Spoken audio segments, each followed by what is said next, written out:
Today we're cooking a delicious spinach and cheddar cheese omelette. This is super easy to make and everybody's gonna love it at home. The best part, eggs are cheap and it's a great way to keep your family well nourished for little money. So let's start.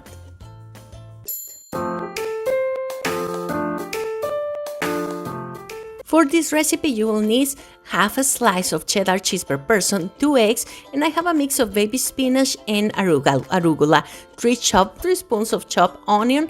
And first, I'm gonna whisk my eggs, add 3 pinches of pepper and 2 pinches of salt.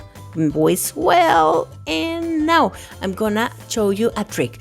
Add some olive oil on your pan, and now with a napkin you're gonna spread it.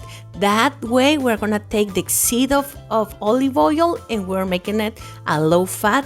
So now spread your egg, and on top we're gonna add the chopped onion. There you go. And also the arugula and baby spinach. Add a lot because they become nothing when they cook. They become so little. On top, add half a slice per person of cheddar cheese. Cover, and we're gonna let it cook in there. The cheddar cheese is gonna melt, the spinach is gonna cook, and also the egg. It takes about 3 to 4 minutes. When this is ready, we're gonna roll it over like a burrito or like an omelette actually. And this is ready to go into your plate. I told you it was a super easy, and that delicious salsa you can find it at my blog, Recetas.com.